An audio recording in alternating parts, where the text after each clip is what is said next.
Dudhi Halwa is a delicacy and it's made not very often, but whenever your garden produces a lot, I take the opportunity to make this halwa, at least to enjoy it with my colleagues who really adore it.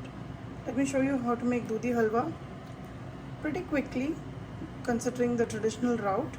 I'm just using few ingredients which are easily available here, which makes preparing this halwa a lot more faster. Let's see how to make this Dudhi Halwa in my style. I have all of these dudhis growing in my garden, and let's make a sweet dish out of this today. I'm going to peel all this and shred it.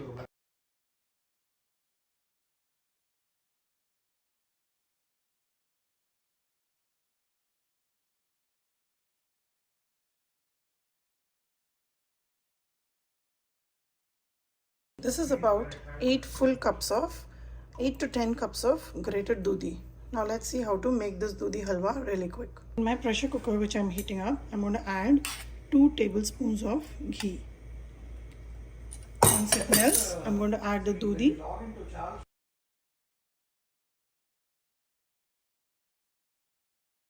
Add 1 pinch full of salt. Mix it well and cover the pressure cooker, and let's take about 3 pressure whistles. I have milk powder or mawa powder, and I have measured out 2 cups in this bowl.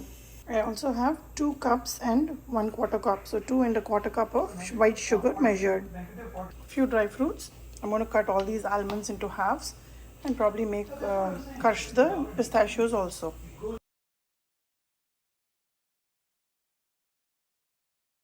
I have all the nuts that's chopped now. I have some saffron, some cardamom seeds, green cardamom seeds, and green food color. I'm going to force release the pressure. Just lift the whistle and let all the pressure come out till the button goes down. Let's see how it came out. If you notice, the dudhi is cooked and it's reduced a little bit, but there is still a lot of water in it.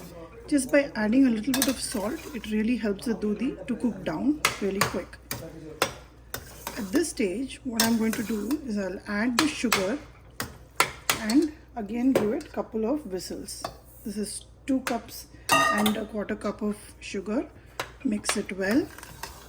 Before the heat from the dudhi goes low, I'm going to close it and quickly give it 3 to 4 pressure whistles. This was the 4th whistle, and I'm turning off the gas, and I'm going to force release the pressure from the cooker. So always stick the fork away from you.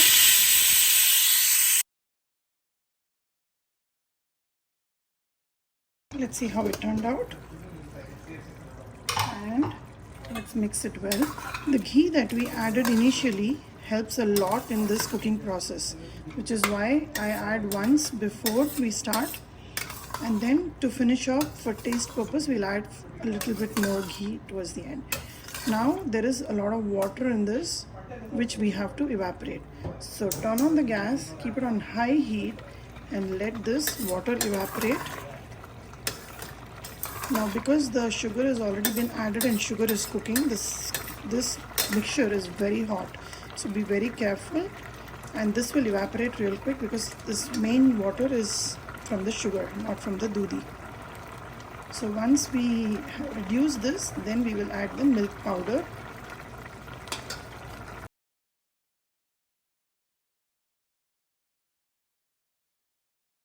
I've just cooked it for a timer set for 5 minutes, and the water has reduced substantially. I'm going to add another 3-minute timer and reduce a little bit more water from this. So totally about 8 minutes now. That was my 3-minute timer, which is over. And now you notice how the halwa is taking shape.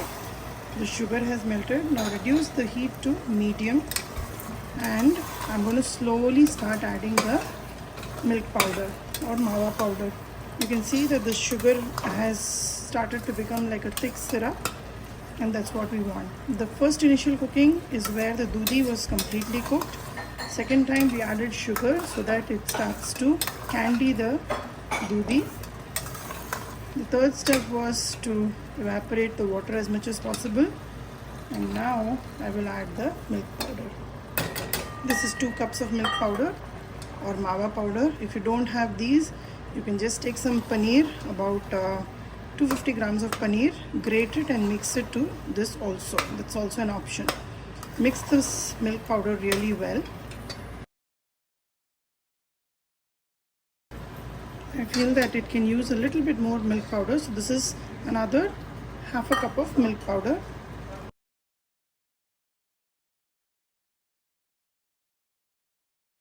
Adding food color is completely optional. I have added about 3 drops of food color. Mix it really well.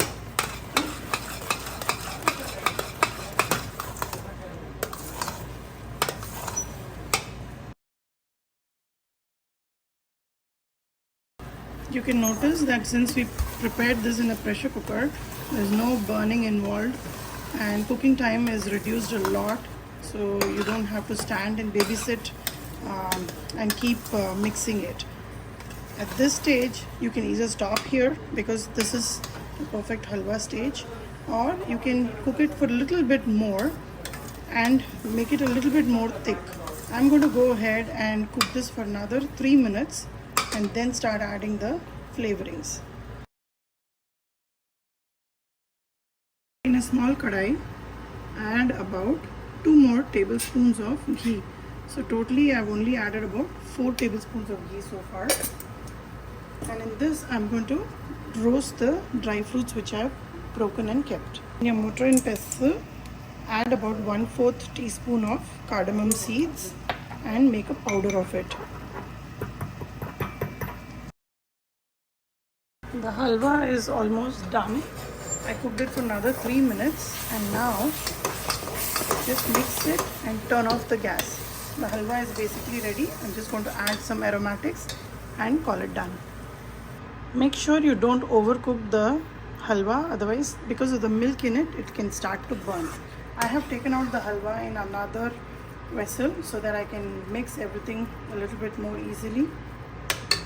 Here the ghee is heating up and I will add all the dry fruits. I just want it nice and toasty and I will add it to the halwa. Just mix it well. And while you roast the dry fruits, make sure the heat is not very high. Keep it on medium and just remove it once it's a little golden. It continues to cook, so be careful.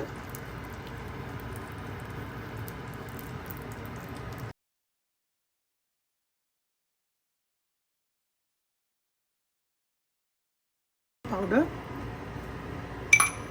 Mix it really well.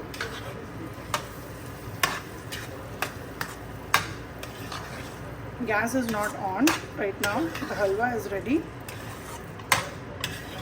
Mix it really well.